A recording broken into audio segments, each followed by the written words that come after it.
Hi dear students of class 10th, आज हम फिर हैं आपके साथ एक बार बोर्ड एग्जामिनेशन की टेंशन को कम करने के लिए। और हम फिर बात करने जा रहे हैं आज के इस लेक्चर, इस डिस्कशन के पार्ट 4 में कि हम टॉप 50 वर्ब्स को लेकर के काम कर रहे हैं। 35 तक हम काम कर चुके हैं और 50 के बाद हम 100 तक जाने की बात कर चुके हैं। तो आज हम फर्दर काम करेंगे, 35 से आगे काम करेंगे और आपको ऐसी इम्पोर्टेंट वर्ब्स लेंगे जो बोर्ड एग्जामिनेशन में अगर आती हैं तो अदर स्टूडेंट्स कहेंगे कि क्वेश्चन पेपर बहुत ही डिफ़िकल्ट था, लेकिन आप कहेंगे क्वेश्चन पेपर बहुत आसान है।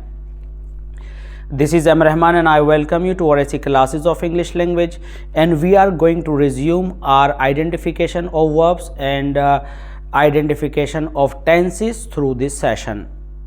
अगर आपने हमारा चैनल अभी तक सब्सक्राइब नहीं किया है तो सब्सक्राइब कीजिए, लाइक कीजिए एंड शेयर कीजिए। कमेंट सेक्शन के थ्रू हमसे जुड़े रहिए और बेल आइकन को हिट करना मत भूलिएगा, क्योंकि बोर्ड सेशन है।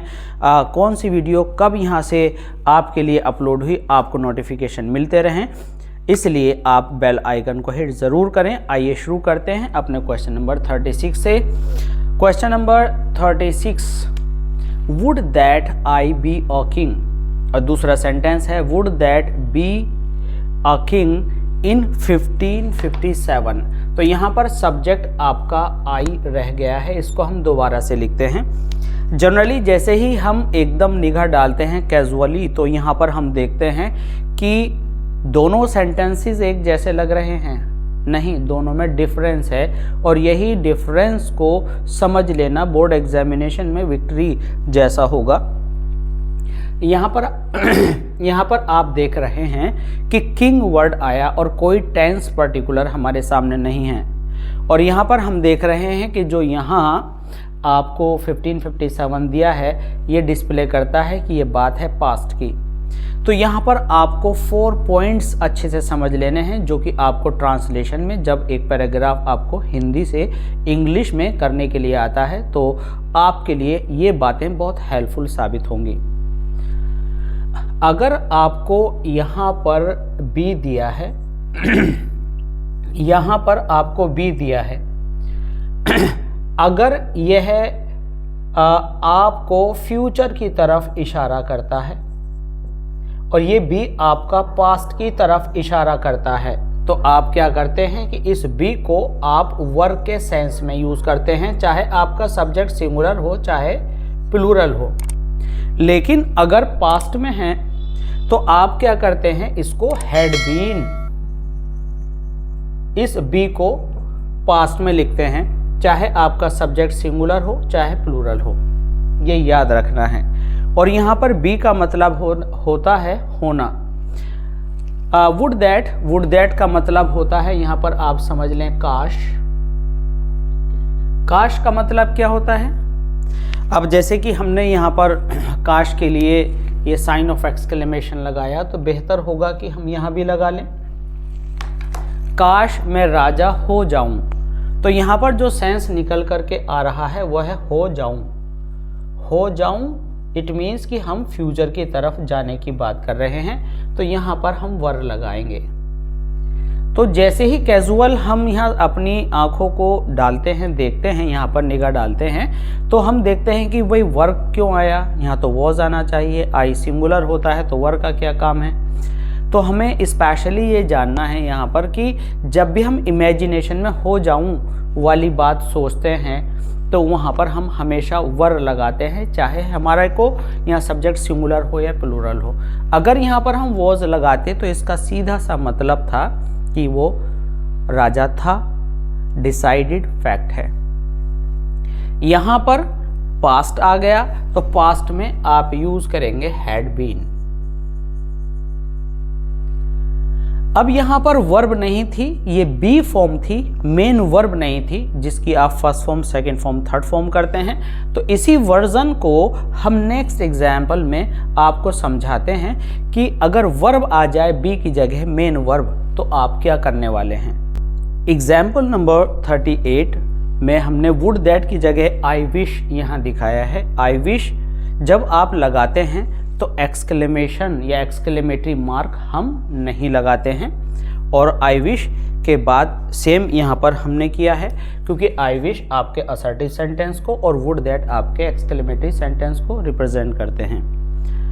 अब यहाँ से हमें ये मालूम हुआ कि नेक्स्ट ईयर की बात है तो next year refers to future और last year refers to past. अब यहाँ पर आपकी वर्ब आ गई, तो यहाँ पर क्या होगा, वर्ब की जगह आप फ्यूचर दिखाने के लिए सेकंड फॉर्म करेंगे। जबकि स्टूडेंट्स बाय मिस्टेक क्या करते, स्टूडेंट्स यहाँ पर विल पास शैल पास करते, जो कि एब्सोल्युटली इनकरेक्ट होता और गलत हो जाता। आई विश दैट यहाँ पर आपको लास्ट ईयर मिला, तो लास्ट ईयर आने पर आप लिखेंगे हैड पास्ड। ये आपको अच्छे से तैयार कर लेना है और कॉम्पिटिटिव लेवल तक ये आपके काम आएगा। तो had been, had plus third form, verb और वर्ब आने पर सेकंड फॉर्म ही आपको लगाना है। Sentence number 40, Gandhi ji space या ब्लैंक डाई इन 1948। तो जब भी कोई ऐसी बात आए जो हिस्ट्री से रिलेटेड हो, जो पास्ट से रिलेटेड हो, जो बीती बात से रिलेटेड हो और जिसका सीधे सीधे संबंध उसी स्थिति में प्रेजेंट से ना हो, उसमें सेकंड फॉर्म का यूज आप करते हैं। तो यहां सेकंड फॉर्म होगी आपकी died. Gandhi ji shoot dad इन 1948। अब यहाँ पर आपको एक कंफ्यूजन लगेगा कि भाई डैड आ गया तो थर्ड फॉर्म ऑलरेडी दे रखी है, लेकिन ये थर्ड फॉर्म नहीं, एडजेक्टिव है। और एक बात इसमें सोचनी है, हमने आपको बताया था जब ने वाला सेंस आए तो एक्टिव वॉइस और जब को वाला सेंस आए तो पैसिव वॉइस होता है।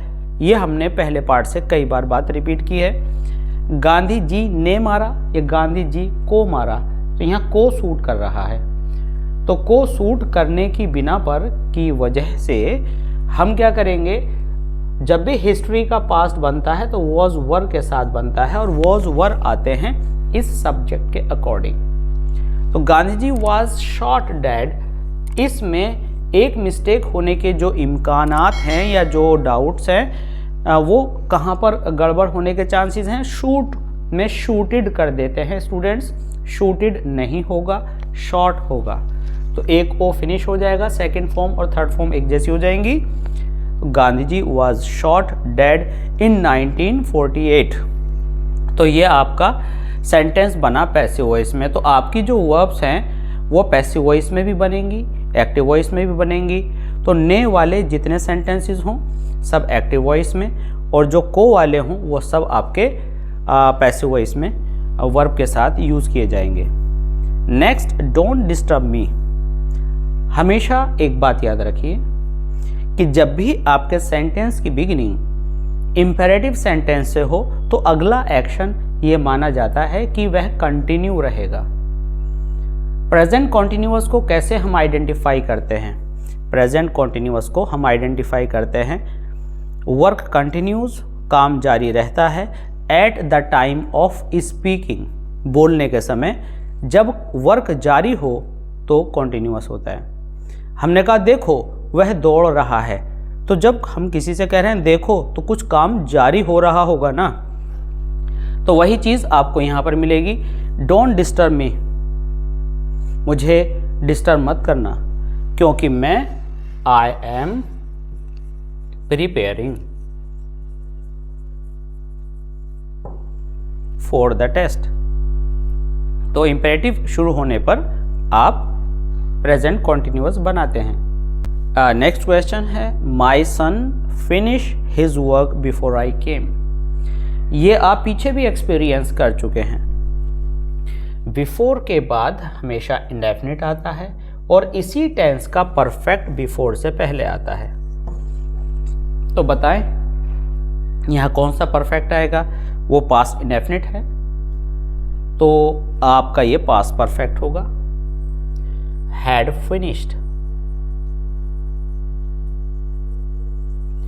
आप कमेंट सेक्शन में हमें ये ज़रूर बताइएगा कि हम आपको वह शॉर्ट ट्रिक्स बताएं कि कुछ वर्ड्स देखते ही आपको पता चल जाए कि ब्लैंक में कौन सी वर्ड फिल करनी है। अगर हाँ तो ज़रूर अप्रिशिएट कीजिएगा इस बात को कि सर ज़रूर बताएं और ये जो नॉलेज है ये केवल टाइम पास नहीं, आपकी जो टेंस रिलेटेड नॉलेज है उसको इन्हेंस करने के लिए एक एफर्ट होगा। आप कमेंट सेक्शन में ज़रूर लिखें, आपकी जो क्यूरियोसिटी है अगर वो बहुत है तो हम ज़रूर उस पर काम करेंगे। अब चलते हैं क्वेश्चन नंबर 44 की तरफ। 44 is Ram will be, play verb हमें दिया गया है, फिल करना है फुटबॉल टुमारो। दूसरा सेंटेंस है फुटबॉल प्ले टुमारो, तो दोनों एक जैसे नज़र आ रहे हैं। अभी कुछ देर पहले एक बात कही गई थी ने वाली और को वाली, तो उनको अप्लाई करके देखते हैं। राम ने खेलने का काम किया कि राम को खेलने का काम किया गया? फुटबॉल ने खेलने का काम किया है, फुटबॉल को खेलने का काम किया गया। तो यहाँ पर हमें को की फीलिंग मिली और यहाँ पर हमें ने की फीलिंग मिली। ने का मतलब हुआ एक्टिव वॉइस और को का मतलब हुआ passive voice.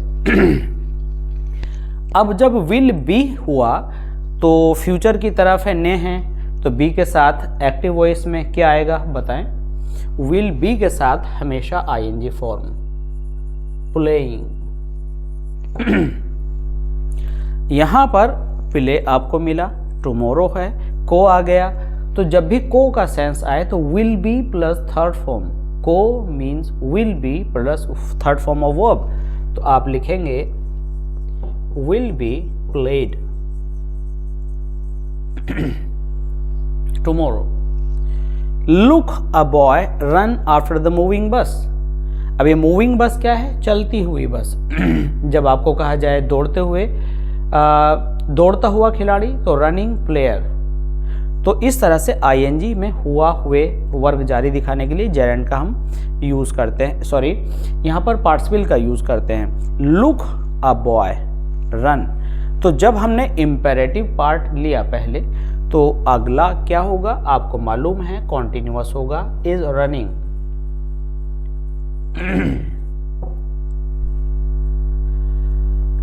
I saw a snake when I entered the room। तो ये एक स्पेशल रूल है और इस रूल में आपने क्या करना है? I saw a snake, जब आपको पहले पास्ट इंडेफिनिट दे दिया जाए तो कॉमा के बाद आपसे वर्ब पूछी जाए तो आपको ये बात याद रखनी है कि ये अकेले वॉज वर लगाकर भी बन जाएगा, ये वॉज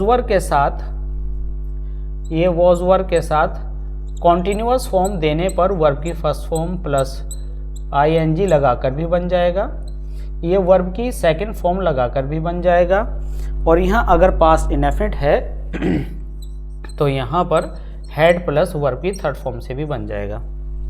तो I saw a snake when I had entered the room, I saw a snake when I was entering the room.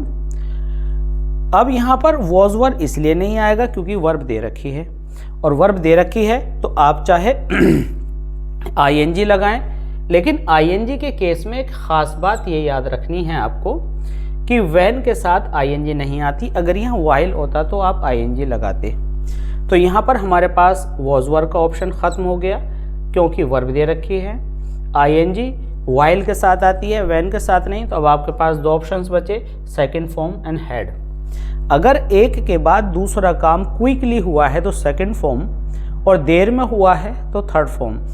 तो यहाँ पर जनरली एग्जामिनेशन में हम यहाँ पर हेड प्लस थर्ड फॉर्म लगाते हैं, हेड एंटर्ड।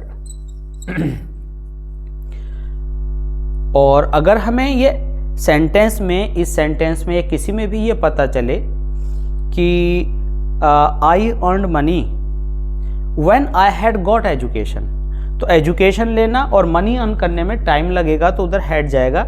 यहाँ पर अंदर घुसे और तुरंत सांप देखा तो आप यहाँ एंटर्ड सेकंड फॉर्म से भी काम चला सकते हैं। Question number 48, how long you work then. तो जब भी आपको हाउ लॉन्ग आ जाए, सिंस व्हेन आ जाए, तो या तो आप परफेक्ट का टेंस, अभी हम बताएंगे कौन सा बनाएंगे, या परफेक्ट कॉन्टिन्यूअस में से कोई एक बनाएंगे। अब परफेक्ट कॉन्टिन्यूअस या परफेक्ट में से प्रेजेंट को चुनेंगे, पास्ट को चुनेंगे, फ्यूचर को, ये समझते हैं। अगर यहाँ पर आपको दिया गया है देन, तो देन तो फ्यूचर के लिए भी आ सकता है और पास्ट के लिए भी आ सकता है, देन दोनों समय के लिए। तो हाउ लॉन्ग अगर आपके फ्यूचर के लिए है तो आप यहाँ लिखेंगे विल यू, और अगर पास्ट के लिए है तो आप लिखेंगे हैड यू। यहाँ लिखेंगे आप हैव बीन, अगर फ्यूचर के लिए है और पास्ट के लिए है तो केवल बीन, और इसके आगे आप लिखेंगे वर्किंग, वर्किंग।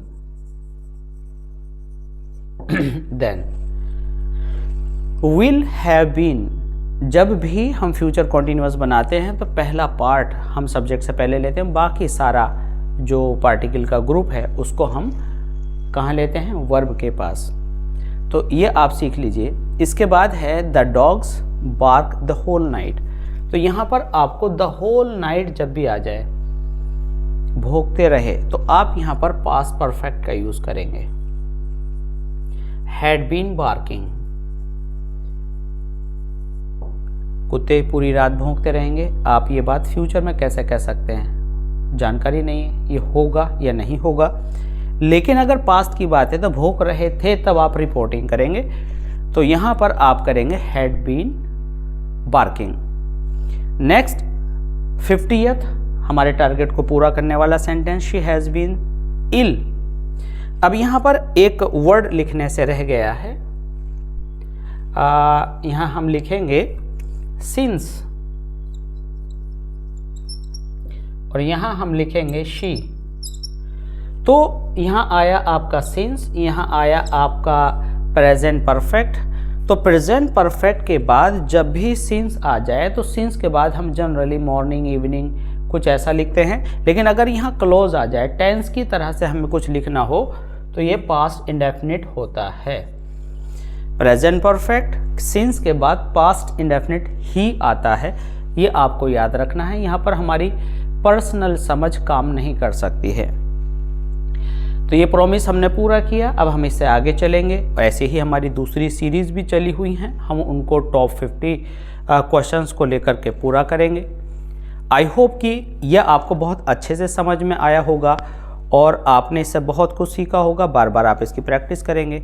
इसी तरह की दूसरी वीडियोस के लिए और दूसरे टॉपिक्स को कवर करने के लिए अगर आपने अभी तक भी हमारे चैनल को सब्सक्राइब नहीं किया है तो सब्सक्राइब करें, लाइक करें, शेयर करें। मिलते हैं जल्दी ही दूसरी वीडियोस के साथ। बने रहिए हमारे साथ। Thanks for being with us. Thanks a lot.